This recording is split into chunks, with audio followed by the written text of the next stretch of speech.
اور سب سے پہلے امپورٹنٹ بات یہ ہے کہ اس مہینے جو بڑی شفٹنگ آ رہی ہے، بہت بڑی تبدیلی آ رہی ہے، پلانٹس کی موومنٹ چینج ہو رہی ہے، اس میں جوپیٹر اور راہو کیتو اپنے گھر چینج کر رہے ہیں۔ جب بھی بڑے پلانٹ، سلو موونگ پلانٹس جو کہ آہستہ آہستہ موو کرتے ہیں، اپنے بروج کو چینج کرتے ہیں، تو زندگی میں بڑی اتار چڑھاؤ، بڑی تبدیلیاں آتی ہیں۔ یہ مثبت بھی ہوتی ہیں، منفی بھی ہوتی ہیں، ہر ذائچے کے لحاظ سے ڈفرینٹ ہوتے ہیں۔ اصل جو پوزیشن جو ہے آپ کے پیدائشی ذائچے میں دیکھی جاتی ہے کہ پیدائشی ذائچے میں ان پلانٹس کی موومنٹ کس طرح موو ہو رہی ہے، کون سے گھروں میں شفٹ ہو رہے ہیں، اور کن پلانٹ کے ساتھ، ان کے نیٹل پلانٹ کے ساتھ کس طرح ان کا ٹکراؤ ہو رہا ہے، ان کے اوپر سے گزر رہے ہیں یا ان کے آمنے سامنے آ رہے ہیں چیزیں۔ تو یہ جو آپ کی ایفیکٹس بڑے امپورٹنٹ ہوتے ہیں۔ دوسری امپورٹنٹ بات کہ آپ کے ذائچے میں کس تارے کی گردش چل رہی ہے۔ گردش کا مطلب کہ کون سے تارے کی دشا چل رہی ہے۔ دشا کا مطلب ہوتا ہے کہ اگر آپ کے ٹرانزٹ بھی اچھی بھی چل رہی ہے اور لیکن آپ کی دشا نیگیٹو چل رہی ہے، تو دشا کے افیکٹ آپ کے ذائچے پہ زیادہ حاوی ہوتے ہیں۔ اور نیگیٹو دشا کا جو افیکٹ ہے بہت ہی ڈسٹرب کرتا ہے، وہ آپ کی ٹرانزٹ کے پازیٹیو افیکٹس کو بھی مثبت طریقے سے آپ کو رزلٹ نہیں لینے دیتا۔ تو اس لیے اس طریقے سے انالیسس کرنا ضروری ہے بہت چیزوں کا سر۔ تو سب سے پہلے ہم پلانٹس کی ڈسکشن کریں گے، پلانٹس کس طرح موو کر رہے ہیں ہمارے، اور اس مہینے کی کیا پوزیشن ہے ان کی ستاروں کی۔ سب سے پہلے جو شمس ہے وہ 14 مئی کو برج ٹورس میں آ جائے گا، مرکری 7 مئی کو برج حمل میں آئے گا،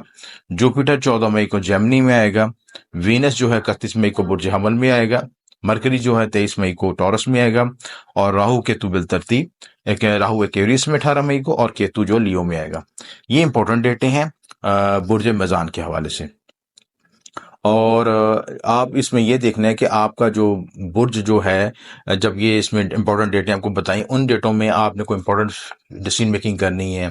سفر کرنا ہے، ٹریولنگ کرنی ہے، یا شادی بیاہ کے معاملہ طے کرنے، بزنس انویسٹمنٹ کرنی ہے، تو ان ڈیٹوں کو مد نظر رکھنا ضروری ہے۔ تو اب ہم آتے ہیں ان ڈیٹوں کا، اس پلانٹس کا افیکٹس آپ کے ذائچے پہ کس طرح آئے گا، ان کے اثرات کیا آئیں گے۔ سب سے پہلے ہیلتھ کے لحاظ سے ذائچہ تھوڑا سا ڈسٹرب ہے، ویک ہے، اور سٹریس فیل کریں گے، انگزائٹی فیل کر سکتے ہیں، کیونکہ آپ کا لگن لاٹ آپ کے ذائچے کے جو ہے چھٹے گھر میں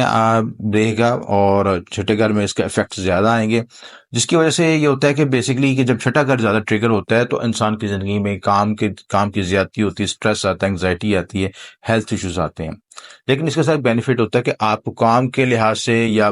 جاب کے لحاظ سے کئی نئے موقع بھی ملتے ہیں، نئی اپرچونیٹی ملتی ہیں، اور ان کو میٹ کرنے کے لیے آپ کی ہیلتھ سفر کر سکتی ہے، یعنی کوئی آپ کو جاب ملے، کام ملے، تو ایسا مل سکتا ہے جس میں آپ کو ہارڈ ورکنگ زیادہ کرنی پڑے، جس کی آپ کی صحت متاثر ہو سکتی ہے۔ دوسرا، یہ چھٹا گھر آپ کے روگ رن شترو یعنی آپ کے حاسن کا بھی ہوتا ہے، اور یہاں پہ یہ افیکٹ بھی آتا ہے کہ چھوٹے گھر میں شفٹ ہونے سے آپ کو کچھ حاسن کا سامنا بھی کرنا پڑ سکتا ہے، آپ کے لیگ پولرز، آپ کے مخالفین آپ کے ساتھ ٹکراؤ کا باعث بن سکتے ہیں، یا آپ کے خلاف کوئی سازش کر سکتے ہیں، بیک بیٹنگ کر سکتے ہیں، پلس آپ کے ساتھ کچھ نیگیٹو انرجی بھی فیل ہو سکتی ہے۔ ان چیزوں میں آپ نے محتاط رہنا ہے، اور اگر ایسی چیز فیل ہو تو اس کی خصوصی طور پر اسپرچل ریمیڈیز کر کے، صدقات وظائف کر کے ان چیزوں کو اپنے آپ کو بچاؤ کر سکتے ہیں۔ لیبرا والے کافی عرصے سے سٹریس میں ہے، اتار چڑھاؤ کا شکار ہے، اور یہ جو فیز ہے جب وینس یہاں سے شفٹ ہو جائے گا، 7th ہاؤس میں آئے گا، تو پھر اس کے آپ کے معاملات میں کچھ بہتری آئے گی۔ وینس جو ہے 31 مئی کو یہاں سے شفٹ ہو جائے گا، 31 مئی کو یہ 7th ہاؤس میں آئے گا، تو یہاں پہ کچھ آپ کو ریلیف ملے گا، اور 7th سے اسپیکٹ آپ کے لگن کو دیکھے گا، تو یہاں پہ آپ کے معاملات میں بہتری آنی شروع ہو جائے گی۔ اس کے بعد جو ہے 2nd ہاؤس کی پوزیشن دیکھی جائے، خانہ مال کی پوزیشن دیکھی جائے، یعنی خانہ مال یعنی آپ کے فیملی کے معاملات، آپ کے جو آپ کے سورس آف انکم ہوتے ہیں، ذرائع آمدن ہوتے ہیں، اس کی پوزیشن دیکھی جائے، تو اس کا لارڈ جو مارس ہے بیٹھا تو یہ 10ویں گھر میں ہے، اور یہاں پہ مارس کی پوزیشن جو ہے اچھی سمجھی جاتی ہے، مارس کی پوزیشن کے لحاظ سے یہاں پہ اچھا اس کو سمجھا جاتا ہے۔ لیکن زوڈک سائن جو کینسرین ہے، یہاں پہ اس کی ڈیبلٹیشن ہوتی ہے، تو اس کے لحاظ سے آپ کو مکس ریزلٹس مل سکتے ہیں، کیونکہ یہاں پہ آمدن میں اتار چڑھاؤ کی پوزیشن فیل کر سکتے ہیں چیزیں۔ تو لہٰذا آپ نے کوشش کرنی ہے کہ آپ نے ہیلتھ کو بھی مینٹین رکھیں، آمدن کے ذرائع کو بھی بیلنس کر کے چلیں، اور آمدن و توازن میں بیلنس کر کے چلیں، تو معاملات میں آسانی پیدا رہے گی۔ تیسرے گھر کی پوزیشن دیکھی جائے، جو آپ کے قریبی رشتے داروں کو، بہن بھائیوں کا ہوتا ہے، جوپیٹر جو ہے وہ آپ کے 9th ہاؤس میں آگے، پہلے 8th ہاؤس میں تھا، یہاں سے دباؤ کا شکار تھا، اب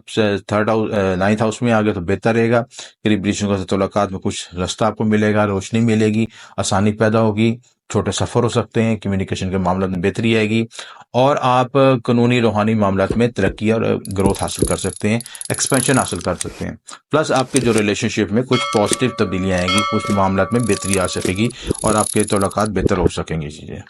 فورتھ ہاؤس کی پوزیشن جو کہ آپ کا زمین پراپرٹی کا ویکل کا گھر ہوتا ہے، اس کا لارڈ چھٹے گھر میں بیٹھا ہے، یہاں پہ آپ کو زمین پراپرٹی کے لحاظ سے آپ کو بینیفٹ مل سکتے ہیں۔ پلس آپ کوشش کر سکتے ہیں کوئی ویکل لینے کے لیے، ویکل کی رینوویشن کے لحاظ سے، گھر کی رینوویشن کے لحاظ سے، گھر میں الٹریشن کروانے کے لحاظ سے، کچھ بھی ایسی تبدیلیوں کی طرح راغب ہو سکتے ہیں۔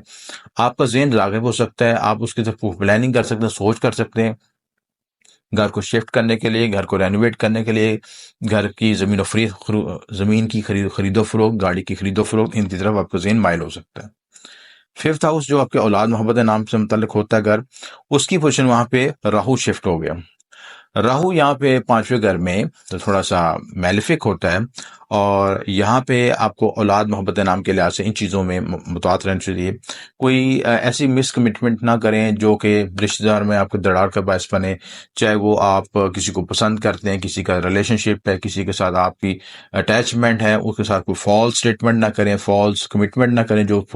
آپ فلفل نہ کر سکیں، جو پھر آپ کے ریلیشن شپ کو خراب کر سکتی ہے۔ لہٰذا، اور دوسری اس کی بات امپورٹنٹ کہ یہاں پہ کوئی